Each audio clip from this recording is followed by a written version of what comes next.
आताची महत्त्वाची बातमी. शिक्षण विभागाला काळीमा फासणारी घटना. शिक्षणाच्या नावाखाली खुल्लेआम लूट. गोरेगाव तालुक्यातील रवींद्र विद्यालय चोपा येथे विद्यार्थ्याकडून 1500 रुपयाची बेकायदेशीर वसुली राष्ट्रीय विद्यार्थी संघाने उघडकीस आणली. राष्ट्रीय विद्यार्थी संघ गोंदिया जिल्हा अध्यक्ष अमन तिगाला आणि गोरेगाव तालुका अध्यक्ष प्रिन्स उके यांच्या नेतृत्वाखाली आज राष्ट्रीय विद्यार्थी संघाने शिक्षण व्यवस्थेला होत असलेला गंभीर अन्याय उघडकीस आणला आणि जिल्हा परिषद शिक्षण अधिकारी माध्यमिक विशाल डोंगरे यांना लेखी तक्रारपत्र सादर केले. खामगाव येथील भौभूती शिक्षण संस्थाद्वारे संचालित रवींद्र विद्यालय चोपा येथे 11वीच्या ऑनलाईन प्रवेश दरम्यान विद्यार्थ्याकडून बेकायदेशीरपणे आणि नियमाला धाब्यावर बसवून प्रति विद्यार्थी 1500 रुपयाची अतिरिक्त रक्कम वसूल करण्यात आल्याचे तक्रारीत स्पष्ट करण्यात आले. राष्ट्रीय विद्यार्थी संघाने गंभीर आरोप केला आहे की संस्थेशी संबंधित अनेक प्रकारच्या तक्रारी शिक्षण आणि गृह विभागात आधीच दाखल आहेत.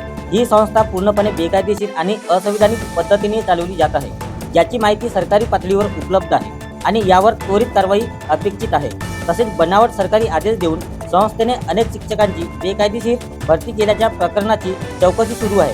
ही एक अतिशय गंभीर बाब आहे, जी संपूर्ण शिक्षण विभागाला काळीमा फासणारी घटना आहे. तर जाणून घेऊया राष्ट्रीय विद्यार्थी संघाच्या पदाधिकाऱ्यांची प्रतिक्रिया.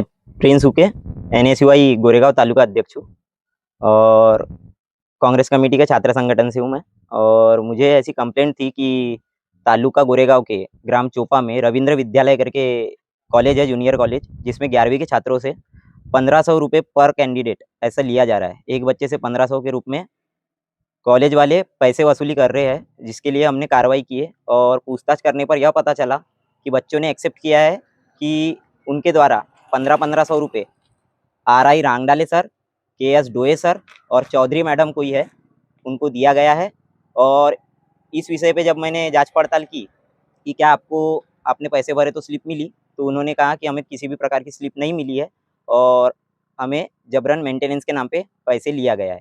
जबकि गवर्नमेंट के द्वारा यह मतलब निर्णय लिया गया है कि इस बार ऑनलाइन रजिस्ट्रेशन होता है, जिसमें 11वीं के बच्चों को 100 रुपये या 200 रुपये ऑनलाइन रजिस्ट्रेशन करना पड़ता है और 5 कैप राउंड में उनकी लिस्ट लगती है परसेंटेज के बेसिक पे।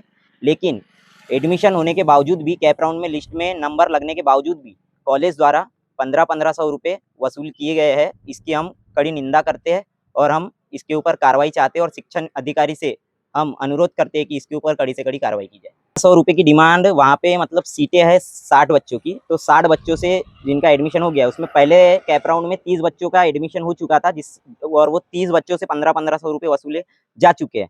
और अभी 4th या 5th राउंड चालू है, मतलब कि पूरे टोटल कैपेसिटी वहाँ 60 बच्चों की है। 60 बच्चों के हिसाब से 1500 रुपये लिए गए। 11th 11वीं के बच्चों की कंप्लेंट थी और 11वीं के बच्चों से ये पैसे वसूले गए। कंप्लेंट 11वीं के ही वहाँ के बच्चों की आई थी कि सर, हमारे पास मतलब कंडीशन ख़राब रहने के बावजूद भी हमें टॉर्चर किया गया और बोला गया कि मेंटेनेंस के नाम पे तुमको पैसे देना ही पड़ेगा, वरना कॉलेज में तुम्हारे इंटरनल मार्क्स तुमको नहीं मिलेंगे। इस प्रकार से हमने इसकी जाके वहाँ पर हमने जांच पड़ताल की और बच्चों से मिले कि मुझे मेरे छोटे भाई का एडमिशन करवाना है उस प्रकार से। तो उन्होंने पूरी सच्चाई अपने से बताई और पूरे बच्चों ने एक्सेप्ट किया कि हाँ, हमने भी 1500 रुपये 2-2 हज़ार रुपये भरे। हमारी यह डिमांड है कि बच्चों को या तो उनके पैसे वापस किए जाए या फिर इस कारनामे के पीछे जो भी अधिकारी है या जो भी प्रिंसिपल है या सर लोग है, क्योंकि यह जो हुआ है, जो पैसा वसूली हुई है, यह प्रिंसिपल के बोलने पर ही हुई है और वो RI रांगडाले सर और चौधरी मैडम ने जो जिस प्रकार से पैसे वसूले हैं, तो हमारी यह डिमांड है कि बच्चों को पैसे वापस किए जाए या फिर इनके ऊपर कार्रवाई की जाए।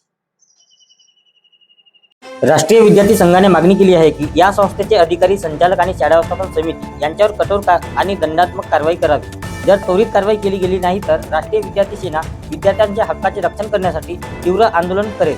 आता पाहणे महत्त्वाचे ठरते की संचालक संस्थेचे अधिकारी व शाळा व्यवस्थापन समितीवर योग्य कारवाई होणार काय, याकडे जनतेची नजर. तारमेश्वर पंधरे, युवा आवाज, लाईव्ह न्यूज, गोंदिया.